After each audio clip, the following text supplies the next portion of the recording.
Hi guys. இன்றைக்கி இந்த video எதை பற்றின்னு பார்த்தீங்கன்னா, நான் பைக்குக்கு பண்ணுற மெயின்டெனன்ஸ் அதை பற்றி தான்.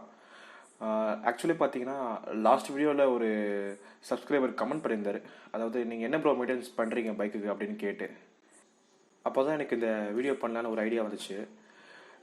ஆக்சுவலி பார்த்தீங்கன்னா, பைக்கோட மெயின்டெனன்ஸ்ன்றது நம்ம பைக்கோட இன்ஜின் அப்புறம் மற்ற பார்ட்ஸ்க்கு பண்ணுற மெயின்டெனன்ஸ் மட்டும் கிடையாது. இப்போ பைக்கோட எக்ஸ்டர்னல் லுக்ஸ்க்கு பண்ணுற மெயின்டெனன்ஸுமே இதில் ஆட் ஆகும். மோஸ்ட்டாக பார்த்தீங்கன்னா, அவங்க பைக்கை நல்ல கண்டிஷனில் வச்சுருக்கவங்க அவங்க பைக்கோட இன்ஜினை நல்லா மெயின்டைன் பண்ணியிருப்பாங்க. லைக் ரெகுலர் இன்டர்வல்ஸில் வந்து இன்ஜின் ஆயில் சேஞ்ச் பண்ணுறது, கரெக்டாக சர்வீஸ் பண்ணி வைக்கிறது, இதெல்லாம் பண்ணுவாங்க. பட் மோஸ்ட்டாக பார்த்தீங்கன்னா எக்ஸ்டர்னல் லுக்ஸ்னு வரும்போது அவ்வளோவா கேர் பண்ண மாட்டாங்க. பட் அப்படி இல்லாமல் பைக்கோட லுக்ஸும் நல்லா மெயின்டைன் ஆகிறோம் அப்படின்னு நினைக்கிறவங்களுக்கு கண்டிப்பாக இந்த வீடியோ யூஸ்ஃபுல்லாக இருக்கும். ஆக்சுவலி பார்த்தீங்கன்னா, இது என்னோடய ஃபர்ஸ்ட் பைக். அப்படின்றப்போ பைக்கோட மெயின்டெனன்ஸ்ன்றது எனக்கு புதுசு தான். அதனால் பார்த்தீங்கன்னா, ஸ்டார்டிங்கில் சின்ன சின்ன மிஸ்டேக்ஸ் நானும் பண்ணேன். ஸோ அந்த மிஸ்டேக்ஸ் நீங்கள் யாராவது பண்ணியிருந்தீங்கன்னா கண்டிப்பாக உங்களுக்கு இந்த வீடியோ ஹெல்ப்ஃபுல்லாக இருக்கும். ஃபர்ஸ்ட்டு என்னென்னு பார்த்தீங்கன்னா, இப்போ நம்ம பைக்கை வெளியே எடுத்துகிட்டு போகிறோம், இல்லை வெளியே எங்கேயாவது நிற்கிது அப்படின்றப்போ பைக் மேலே நார்மலாக டஸ்ட்டு படியும். ஸோ இங்கே இப்போ டேங்க்கில் பார்த்தீங்கன்னா டஸ்ட்டு பார்ட்டிகல்ஸ் தெரியுது பார்த்தீங்களா? ஸோ இந்த மாதிரி டஸ்ட் இருக்கப்போ நம்ம என்ன பண்ணுவோம், நார்மலாக ஒரு கிளாத் எடுத்து அப்படியே வைப் பண்ணி எடுத்துருவோம். இதுதான் நார்மலாக எல்லாருமே பண்ணுறது. நானும் அதே மாதிரி தான் துடைச்சிட்டு இருந்தேன். பட் என்ன ஆச்சுன்னா, இப்போ நான் நார்மல் கிளாத் வச்சு வைப் பண்ணுறேன் அப்படின்றப்போ இந்த சின்ன சின்ன டஸ்ட் பார்ட்டிகல்ஸ் இருக்குல்ல, ஸோ இந்த டஸ்ட் பார்ட்டிகல்ஸே என் டேங்க் ஃபுல்லாக ஸ்க்ராட்ச் போடுச்சு. ஸோ இப்போ பார்த்தீங்கன்னா, இப்போ மேலேருந்து கீழே இப்படி வைப் பண்ணி எடுக்கிறேன் அப்படின்றப்போ மேலேருந்து கீழே வரைக்கும் எனக்கு ஃபுல்லாக ஸ்க்ராச்சஸ் அப்படியே தெரிஞ்சுது. இது பார்த்தீங்கன்னா ஒரு மெட்டல் டேங்கு. பட் இதுவே R15 இல்லை டியூக் அதெல்லாம் பார்த்தீங்கன்னா அதோட டேங்க் மெட்டீரியல் வந்து ஃபைபரில் பண்ணியிருப்பாங்க. ஸோ இந்த ப்ராப்ளம் அதிலலாம் அந்த அளவுக்கு வராது. பட் உங்கள் டேங்க் வந்து மெட்டலில் இருக்குது அப்படின்றப்போ டஸ்ட்னால ஸ்க்ராட்ச் வர ப்ராப்ளம் கண்டிப்பாக அவங்க வர சான்ஸ் நிறையவே இருக்குது. நார்மலாக பார்க்கும்போது அந்த ஸ்க்ராச்சஸ் டக்குன்னு உங்களுக்கு தெரியாது. சைடில் இந்த ஆங்கிலேருந்து பார்க்குறீங்க, லைட்டோட ஷேடில் பார்க்குறீங்க அப்படின்றப்போ அந்த ஸ்க்ராச்சஸ் நல்லாவே உங்களுக்கு தெரியும். ஸோ நீங்கள் வேறு எந்த பைக் ஓன் பண்ணாலுமே உங்கள் பைக்கோட டேங்க் வந்து மெட்டல் டேங்காக இருக்குது, அதுவும் கலர் வந்து கிளாஸ் கலர் இருக்குது. இதுவே மேட் கலர்னால் அந்த ப்ராப்ளம் அந்த அளவுக்கு இருக்காது. பட் கிளாஸில் இருக்குது அப்படின்னா டேரெக்டாக டஸ்ட் இருக்கிற இடத்துல வந்து கிளாத்தை வச்சு வைப் பண்ணாதீங்க. ஸோ அதுக்கு என்ன பண்ணலாம் அப்படின்னா, ஒன்று உங்கள் பைக் மேலே இருக்க டஸ்ட்டு ஃபுல்லாக ப்ளோ பண்ணிவிட்டு அதுக்கப்புறமா நீங்கள் கிளாத்தை வச்சு வைப் பண்ணிங்கன்னா உங்களுக்கு அந்த ஸ்க்ராச்சஸ் வர ப்ராப்ளம் வராது. அதுவுமே பார்த்தீங்கன்னா ஒரு டெம்பரரி சொல்யூஷன் மாதிரி தான். பட் உங்களுக்கு ஸ்க்ராச்சஸே விழாமல் வைப் பண்ணணும் அப்படின்னா நீங்கள் நார்மல் கிளாத்ஸ் யூஸ் பண்ணாமல் கடையில் வந்து மைக்ரோ ஃபைபர் கிளாத்ஸ் விற்பாங்க. ஸோ அதை வாங்கி நீங்கள் யூஸ் பண்ணிங்கன்னா கண்டிப்பாக உங்களுக்கு அந்த ஸ்க்ராச்சஸ் விழுற ப்ராப்ளம் வராது. ஸோ பார்த்தீங்கன்னா இது ஒரு மைக்ரோ ஃபைபர் கிளாத் தான். இது பார்க்குறதுக்கு வந்து ஒரு நார்மல் காட்டன் கிளாத் மட்டும் தான் இருக்கும். ஆனால் இதோட மெட்டீரியல் பார்த்தீங்கன்னா நம்ம காட்டனோட தின்னாக இருக்கும், இன்னும் சாஃப்டாக இருக்கும். ஸோ அதனால் என்ன பெனிஃபிட்னா, இப்போ நீங்கள் ஒரு நார்மல் கிளாத்தை வச்சு நீங்கள் உங்கள் டேங்கை வைப் பண்ணுறீங்க அப்படின்றப்போ டஸ்ட்டு வந்து அந்த நார்மல் கிளாத்தில் வந்து ஸ்டிக் ஆகாது. அது உங்கள் டேங்க் சர்ஃபேஸ்லேயே தான் இருக்கும். ஸோ அப்போ நீங்கள் வைப் பண்ணுறீங்க அப்படின்னா அந்த என்ன ஆகும்னா அந்த கிளாத்தை வந்து அந்த டஸ்ட்டை வந்து ட்ராக் பண்ணி கீழே கொண்டு வரும். ஸோ பட் இதில் வந்து இந்த டஸ்ட்டு வந்து நீங்கள் வச்ச உடனே அந்த கிளாத்தில் ஸ்டிக் ஆகிடும். ஸோ அப்படின்றப்போ நீங்கள் இதை வச்சு வைப் பண்ணும்போது உங்களுக்கு எந்த விதமான ஸ்க்ராட்சுமே உங்கள் பைக்கில் விழாது. இந்த கிளாத் பார்த்தீங்கன்னா நார்மலாக எல்லா பைக் ஆக்சரி ஷாப்ஸுமே கிடைக்கும். பட் இது நான் எங்கே வாங்கினேன்னா ஷெல் பெட்ரோல் பங்க்கில் ஸ்டோர்ஸ் இருக்கும்ல, ஸோ அங்கே தான் வாங்கினேன். எல்லா ஷெல் பெட்ரோல் பங்க்கில் ஸ்டோர்ஸ்லையுமே இந்த கிளாத் அவைலபிளாக இருக்கும். இப்போ ப்ரைஸ் பார்த்தீங்கன்னா அரௌண்ட் 145 to 150 சம்திங் அப்படி இருக்கும். பேஸ்ட் அந்த சைஸ் பார்த்தீங்கன்னா அது ஒரு ப்ரைஸ் மாறும். இன்னொரு விஷயம் பார்த்தீங்கன்னா, ஒரு வெட்டான காட்டன் கிளாத் வச்சு உங்கள் பைக்கை வைப் பண்ணுறீங்க அப்படின்றப்போ அந்த காட்டன் கிளாத்தில் இருக்கிற சின்ன சின்ன த்ரெட் பார்ட்டிகல்ஸ் பார்த்தீங்கன்னா உங்கள் பைக் மேலே ஃபுல்லாக ஒட்டிருக்கும். இப்போ உங்கள் பைக் ட்ரை ஆனதுக்கப்புறம் பார்த்தீங்கன்னா உங்கள் பைக்கோட சர்ஃபேஸில் வந்து அந்த சின்ன சின்ன த்ரெட் பார்ட்டிகல்ஸ் வந்து அப்படியே தெரியும். பட் இதில் பார்த்தீங்கன்னா நீங்கள் இதை ஈரமாக தொடச்சாலுமே இதுலேருந்து எந்த ஒரு த்ரெட்டுமே வெளியே வராது. ஸோ இதை வச்சு நீங்கள் க்ளீன் பண்ணும்போது பைக்கோட சர்ஃபேஸில் எந்த டஸ்ட்டுமே இருக்காது. ஸோ நம்ம பண்ணுற சின்ன சின்ன மிஸ்டேக்ஸ்னால நம்ம பைக்கில் ஸ்மால் ஸ்க்ராச்சஸ்லாம் விழாமல் இருக்குது எப்படின்னு நம்ம பார்த்தோம். செகண்டாக பார்த்தீங்கன்னா, நம்ம பைக்கில் சில பெரிய ஸ்க்ராச்சஸ்லாம் வர சான்சஸ் இருக்குது. எப்படின்னு பார்த்தீங்கன்னா, இப்போ நீங்கள் உங்கள் பைக்கை வந்து ஒரு பார்க்கிங்கில் விடுறீங்க அப்படின்றப்போ பக்கத்தில் நிற்கிற பைக்கோட ஹேண்ட்பேர் உங்கள் டேங்க் மேலே படுது. அப்படி இல்லைனா இப்போ யாராவது அவங்க ரிங் போட்டிருக்க கையை வச்சு அவங்க டேங்க் மேலே கை வைக்கிறாங்க அப்படின்றப்போலாம் சில பெரிய பெரிய ஸ்க்ராச்சஸ்லாம் வர சான்ஸ் நிறையவே இருக்குது.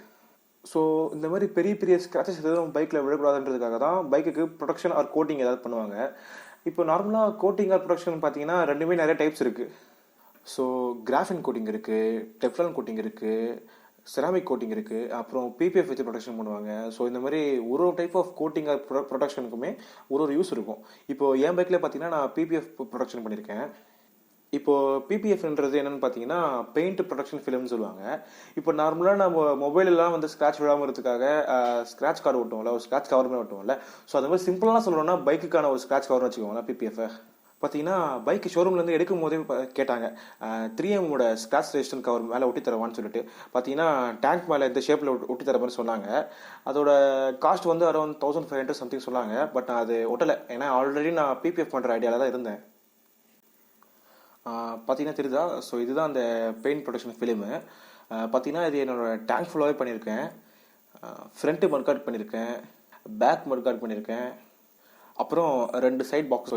ஸோ இந்த எல்லா இடத்துக்குமே சேர்த்து தான் நான் பெயிண்ட் ப்ரொடக்ஷன் ஃபிலிம் போட்டிருக்கேன். ஸோ நான் ஃபர்ஸ்ட் சொன்ன மாதிரியே பிபிஎஃப்ன்றது ஜஸ்ட் ஒரு ஸ்க்ராட்ச் ரெசிஸ்டன்ட் மெட்டீரியல் தான். ஸோ இப்போ அது என்ன பண்ணணும்னு பார்த்தீங்கன்னா, இப்போ உங்கள் பைக்கில் வந்து ஒரு ஸ்க்ராட்ச் விழுது பெருசாக அப்படின்றப்போ அந்த ஸ்க்ராட்ச் வந்து ஃபஸ்ட்டு நம்ம டேரெக்டாக நம்ம டேங்க் மேலே விழாது. அப்படி இல்லாமல் அந்த பிபிஎஃப் மெட்டீரியல் மாதிரி தான் விழும். ஸோ அந்த மெட்டீரியல் பார்த்தீங்கன்னா ஒரு தின் ஷீட் மாதிரி தான் இருக்கும். அதே மாதிரி பார்த்தீங்கன்னா பிபிஎஃப்ல வந்து நிறைய பிராண்ட்ஸ் இருக்குது, நிறைய கிரேட் சொல்லுவாங்க.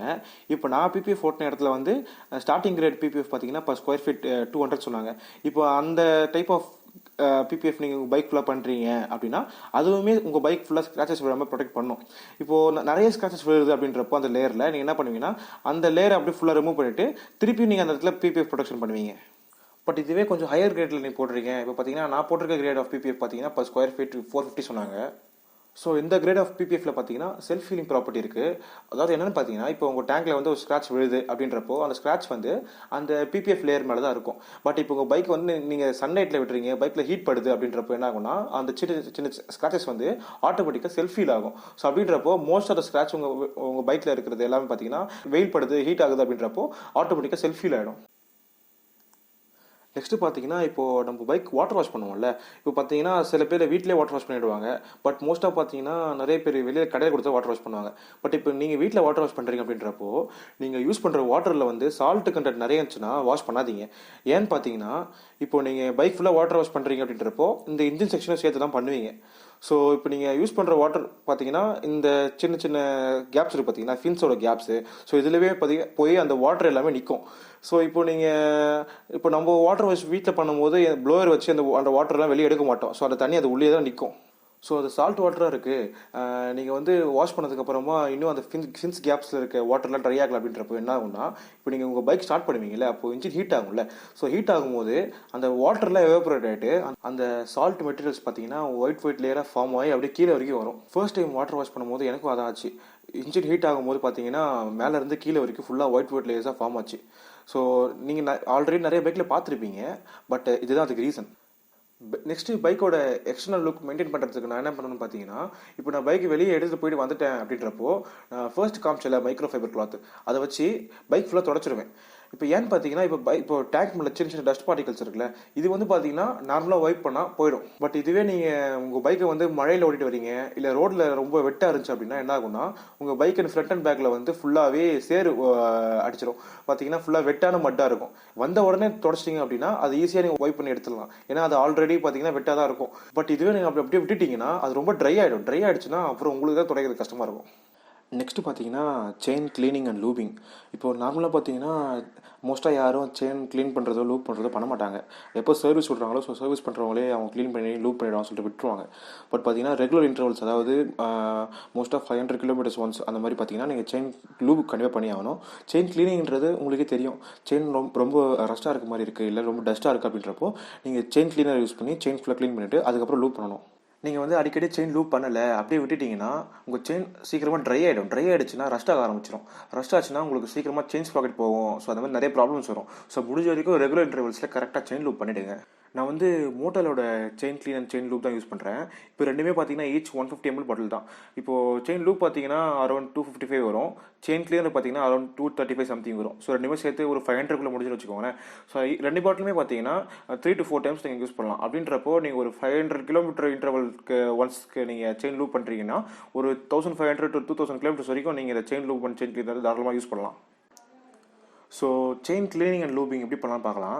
இப்போ ஃபர்ஸ்ட் நீங்கள் செயின் க்ளீன் பண்ணுறதுக்கு முன்னாடி உங்கள் ரொம்ப டஸ்ட் இருக்குது அப்படின்னு தெரிஞ்சதுன்னா ஃபர்ஸ்ட் ஒரு நார்மல் கிளாத்தோ இல்லை ப்ரஷ் வச்சோ அந்த ஃபர்ஸ்ட் டஸ்ட்டில் எடுத்துருங்க. இது வந்து செயின் கிளீனிங் ப்ரஷ் தான். இது பார்த்தீங்கன்னா நார்மலாக உங்கள் பைக் ஆக்சரி ஷாப்ஸ்லேயே கிடைக்கும், இல்லைனா அமேசான்லேயுமே இருக்குது. இதோட ப்ரைஸ் பார்த்தீங்கன்னா அரௌண்ட் 100 அப்படி தான் வரும். ஸோ இதை நீங்கள் வாங்கி வச்சுக்கிட்டீங்கன்னா உங்களுக்கு செயின் கிளீனிங் யூஸ்ஃபுல்லாக இருக்கும். ஸோ டஸ்ட்டு ஃபுல்லாக க்ளீன் பண்ணதுக்கப்புறமா நம்ம செயின் கிளீனர் இருக்குல்ல, ஸோ அதை எடுத்து நம்ம செயின் ஃபுல்லாக கோட் ஆகிற மாதிரி ஃப்ரம் எங்கே ஸ்டார்ட் பண்ணுறீங்களோ அதில் எண்ட் பண்ணுற வரைக்கும் ஃபுல்லாக ஸ்ப்ரே பண்ணி விடுங்க.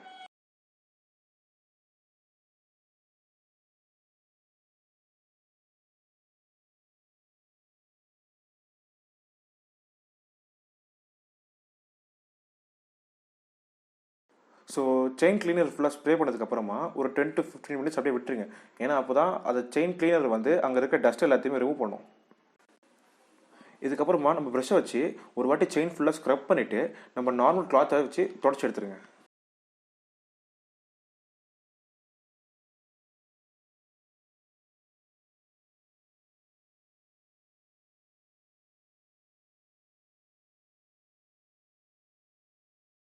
இதுக்கப்புறம் பார்த்தீங்கன்னா செயின் லூப் பண்ணணும். ஸோ இப்போது செயின் லூப் எடுத்துக்கிட்டு செயினோட டாப் இருக்குல்ல, ஸோ இந்த இடம் இங்கே ஸ்டார்ட் பண்ணி உங்கள் செயின் ஃபுல்லாக ஸ்ப்ரே பண்ணுங்கள். இது இப்போ பார்த்தீங்கன்னா இந்த வாட்டி ஸ்ப்ரே பண்ணும்போது உங்கள் வீலை வந்து ரிவர்ஸில் சுற்றுங்க. ஸோ அப்போ தான் உங்களுக்கு வந்து பார்த்தீங்கன்னா ஈவனாக உங்கள் செயின் லூப் வந்து ஃபுல்லாக ஸ்ப்ரெட் ஆகும்.